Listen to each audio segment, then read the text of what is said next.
Dave McCaig from ACTA, thanks for stopping by to talk to us. And I know you've been addressing the Canadian delegates here about a lot of the pressing issues that they're dealing with, they're facing. Most importantly, as far as we're concerned, is of course the new anti-spam legislation that's coming into play July 1st. We feel that for small businesses, OpenJaw feel that for small businesses it's going to be a huge impediment. And we're very grateful that ACTA is now supporting the petition as well. Can you talk a little bit to travel agents about what suggestions you may have for them to take action as well? Well, there's several things. We posted frequently asked questions on our website, and for our members, all the information's there. But the bottom line is you need to do something by July 1st. You need to line up with your customers now to make sure you get the express consent and go through that. And that's the bottom line. This thing's as big as HST or GST has been when it first came in Canada, and we're faced with the same kind of long-term change that we have to be dealing with.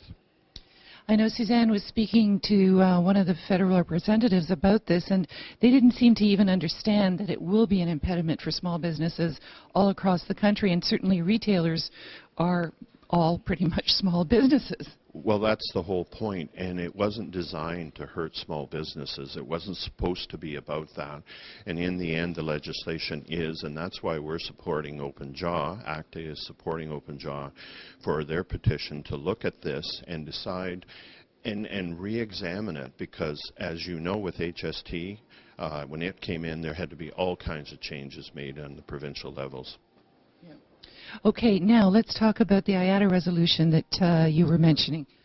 Well, the IATA resolution, we got the changes we wanted. We were very pleased that IATA started to listen to ACTA and its counterparts around the world about the fact that when it comes to consumer control of the, and not consumer control, but the agent being able to look after the consumer properly, whether it's selling of ancillary fees or whether it's other issues with their client information and their PNR, we want to make sure that that's under control and the commercial implications of an airline doing that.